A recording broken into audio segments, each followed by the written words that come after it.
ನಮಸ್ಕಾರ, ಲೋಕಾಯುಕ್ತ ದಾಳಿ ಟಿವಿಗೆ ಸ್ವಾಗತ. ನಾನು ಗಾಯತ್ರಿ. ಪ್ರತಿ ಭಾರತೀಯರಿಗಿರುವ ಚಿನ್ನದ ಮೇಲಿನ ಪ್ರೀತಿ ಏನೇ ಆದರೂ ತಗ್ಗದು ಎಂಬುದು ಮತ್ತೊಮ್ಮೆ ಸಾಬೀತಾಗಿದೆ. ವಿದೇಶಿ ವಿನಿಮಯ ಉಳಿಸುವ ಉದ್ದೇಶದಿಂದ ಇನ್ನೊಂದು ವರ್ಷ ಅನಗತ್ಯ ಚಿನ್ನ ಖರೀದಿ ಮುಂದೂಡುವಂತೆ ಪ್ರಧಾನಿ ನರೇಂದ್ರ ಮೋದಿ ಅವರು ಕರೆ ಕೊಟ್ಟಿದ್ರು.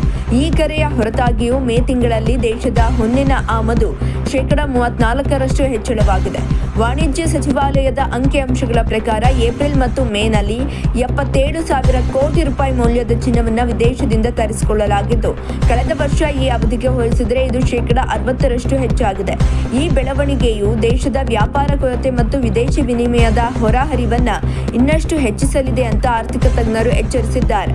ಮಧ್ಯಪ್ರಾಚ್ಯ ಯುದ್ಧದಿಂದಾಗಿ ಡಾಲರ್ ಎದುರುಗಡೆ ರೂಪಾಯಿ ಮೌಲ್ಯ ಕುಸಿಯುತ್ತಲೇ ಸಾಗಿದ್ದ ಹೊತ್ತಿನಲ್ಲಿ ದೇಶದ ವಿದೇಶಿ ವಿನಿಮಯ ಕರಗುವುದನ್ನು ತಪ್ಪಿಸಲು ಚಿನ್ನದ ಖರೀದಿಯನ್ನು ನಿಲ್ಲಿಸುವಂತೆ ಪ್ರಧಾನಿ ಕರೆ ನೀಡಿ ತೆರಿಗೆಯನ್ನು ಏರಿಕೆ ಮಾಡಿದರು.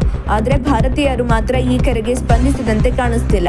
ಇನ್ನು ವಿದೇಶಗಳಿಂದ ಚಿನ್ನದ ಖರೀದಿಯನ್ನು ತಗ್ಗಿಸುವ ಉದ್ದೇಶದಿಂದ ಅದರ ಆಮದು ಶುಲ್ಕವನ್ನು 6% 15% ಏರಿಕೆ ಮಾಡಲಾಗಿತ್ತು.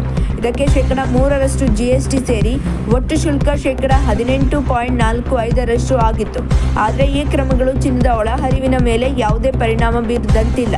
ಚಿನ್ನವನ್ನ ಸುರಕ್ಷಿತ ಆಸ್ತಿ ಎಂದು ಪರಿಗಣಿಸಿಯೂ ಜನ ಮುಗಿಬಿದ್ದು ಅದನ್ನ ಖರೀದಿಸುತ್ತಿದ್ದಾರೆ ಅಂತ ಹೇಳಲಾಗ್ತಾ ಇದೆ.